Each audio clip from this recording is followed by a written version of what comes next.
Hi there. I'm Eileen Blodgett, and I'm back to talk to you about drawing some apples today. So, what are your favorite kind of apples? Everyone has a favorite. There must be dozens of varieties. So, do you like Red Delicious, or possibly Granny Smith, or maybe a Pink Lady or Gala?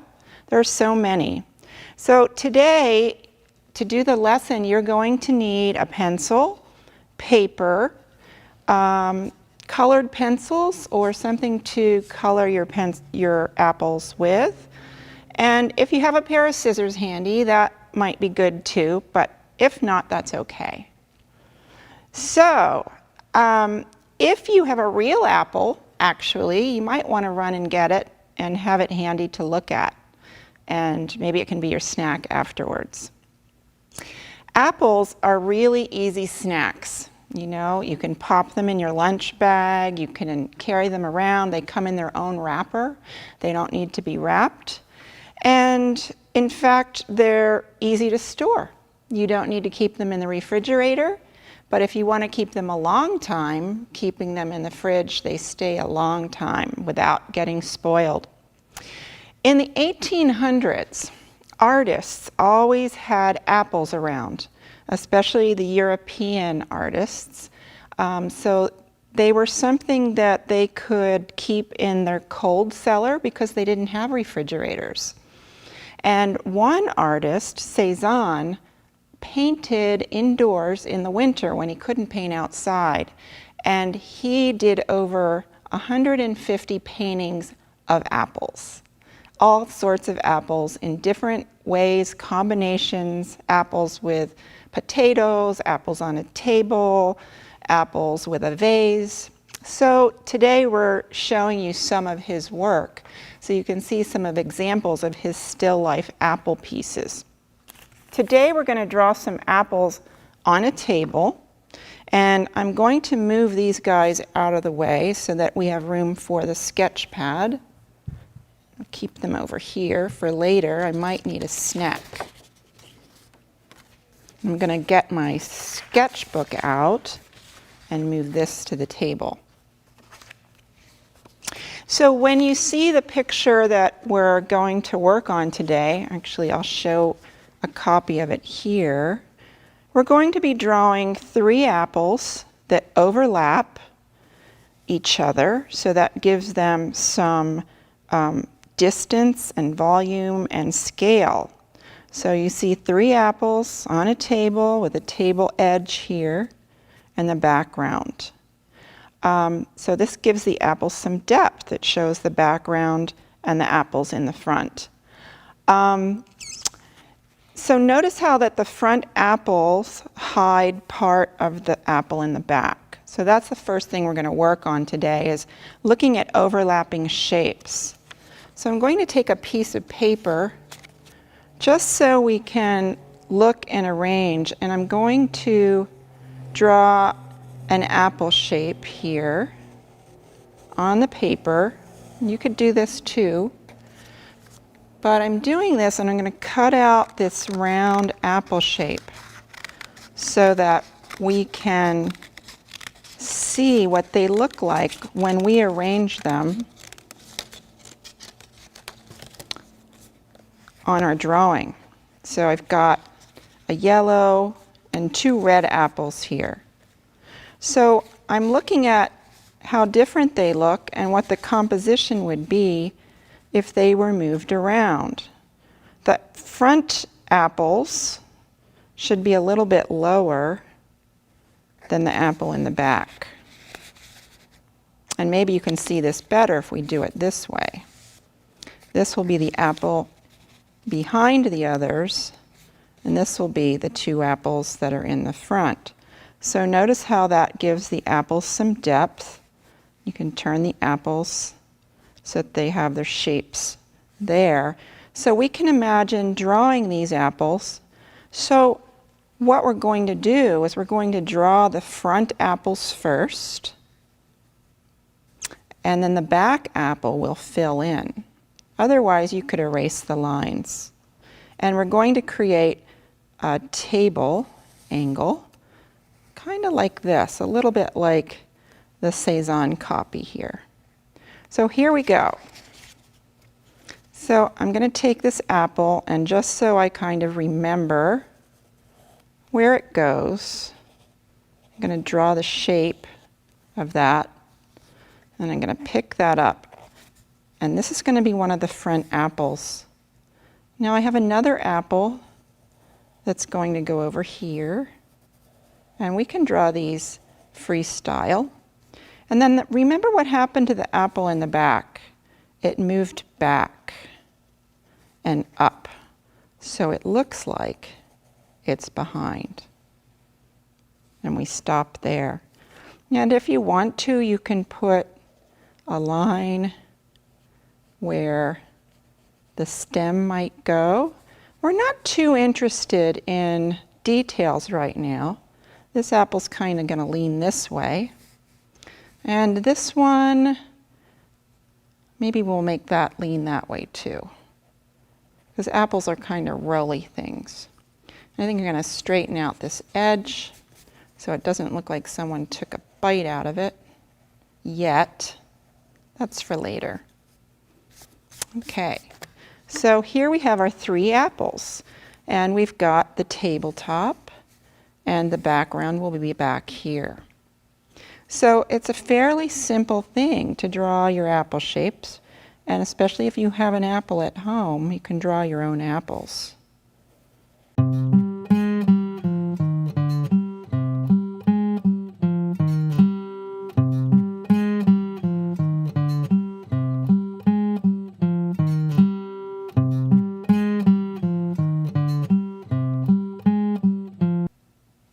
So as we're starting to color our apples, I happened to notice that there are some white spots on the apples. So if I bring this apple to show you, there's going to be a little highlight on that apple somewhere.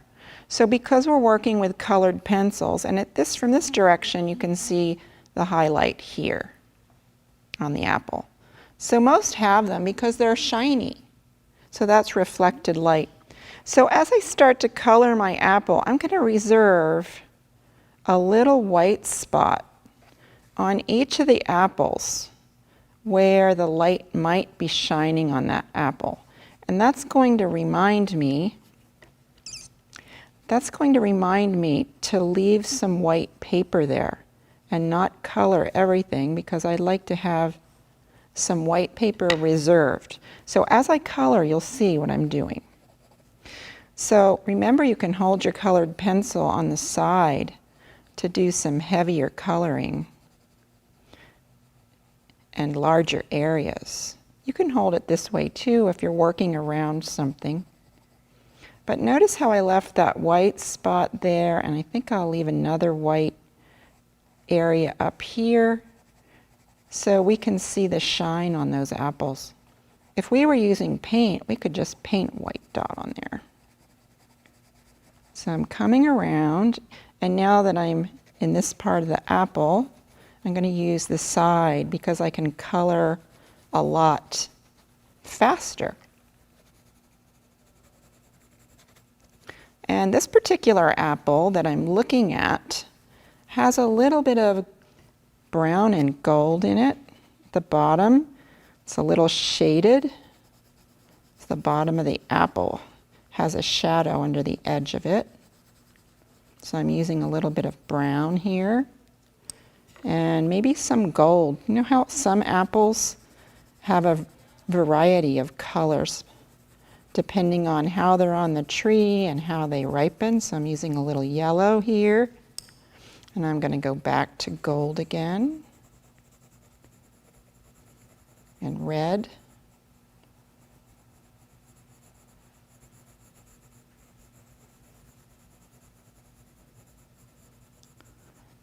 So this apple's going to have kind of a golden touch to it. I don't know if you can tell, but when I layer the pencils, I get a nice blending of colors. And then there's the little divot where the apple's little belly button is, or stem. And I can go back in there and put that in. Great, now I'm going to move to the back apple. That'll be my Red Delicious apple. It's very dark red. And I'm going to leave spaces for white to show in a little reflection spot. Hopefully you'll be able to see that when you're looking at an apple from your house, if you have one. Maybe one up here. Usually the reflections aren't near the bottom of the apple because the light comes at a direction from above. So I'm going to go ahead and color in this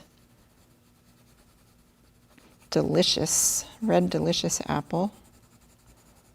Do you think they're delicious?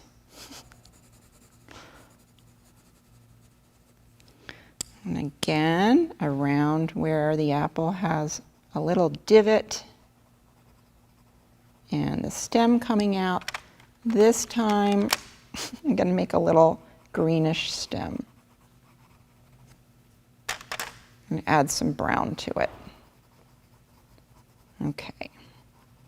So this is a Red Delicious apple, so I've got a lot of red in there. And depending on how deep you would like the apple to look, it's a very deep red. I'm going to grab a purple colored pencil and add some dark around the bottom. Can you see how that makes the apple look round? Because it's giving itself its own shadow. And maybe the apple in front of it, maybe giving it part of its shadow. And the purple is kind of that dark, dark red shade. The purple adds that nice deep shade. Okay, so just about finished with this one. And I'll move to the other front apple, which is going to be more of a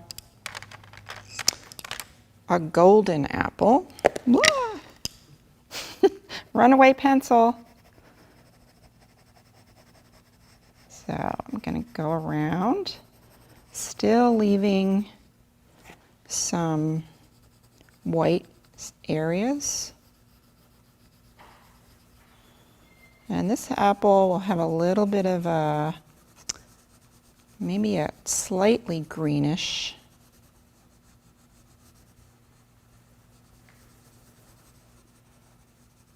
area to it, because I'd like it to be a variegated apple.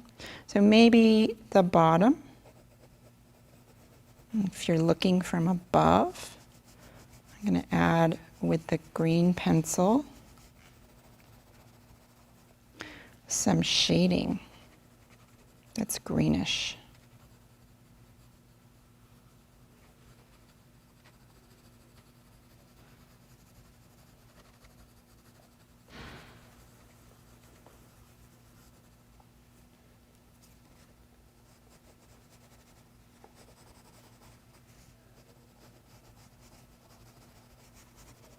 So this apple will be a little bit like a Granny Smith,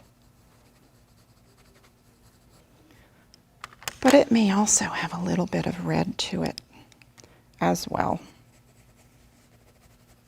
Some apples are just that way. You can see lots of different colors. And I still left a little reflection area on this one too. And create the divot because this apple is laying on its side, and a stem coming this way.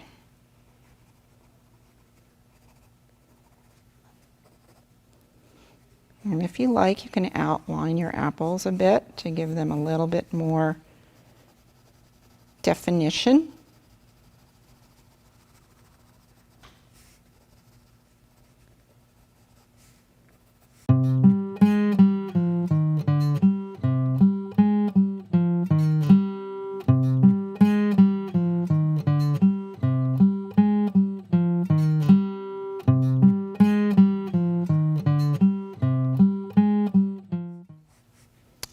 Okay, so there we have 3 apples. Now it would be nice to have a background of some sort and some shadows. So when I look at my apples grouped on the table, back to that original picture, I'm noticing that the apples are causing a shadow to be beneath them on the table. So I'm going to copy that. I see the shape of the shadow coming from this apple underneath and over here.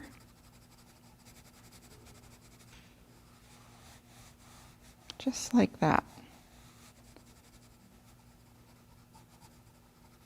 And this apple also has a little shadow that I'm going to put in. So the shadows usually come on the opposite side of where the light is coming from. So it's kind of fun to see where the shadows appear are usually on the opposite side of where you see those shiny highlights. They're all over here on the left. The shadows are over here on the other side.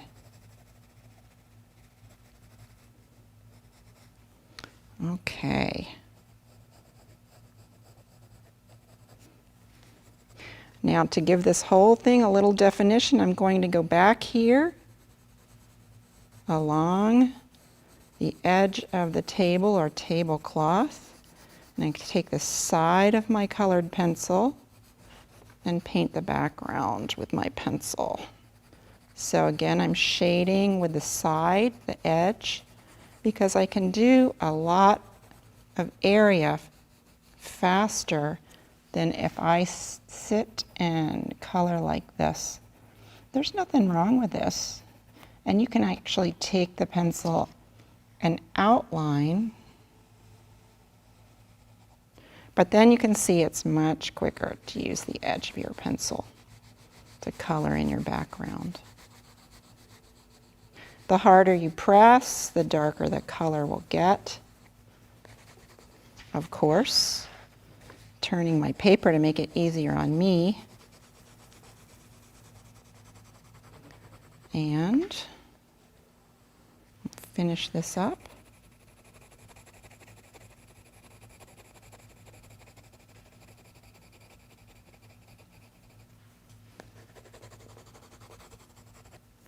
And there we are. And you know, the paper or whatever's underneath the apples, if it's a piece of cloth, a tablecloth, sometimes that has some folds or shadows.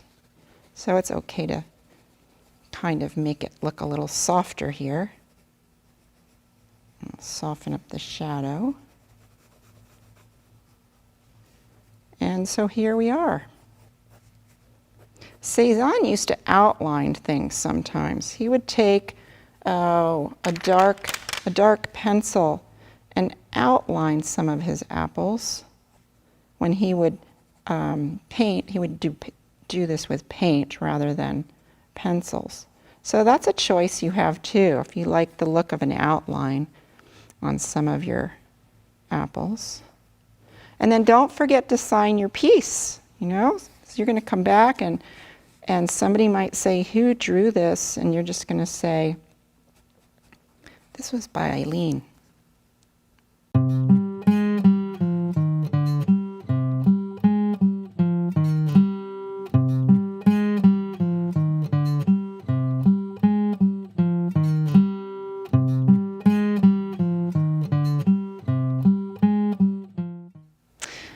Okay, so I think that's all we have for today with our colored pencil drawing of apples.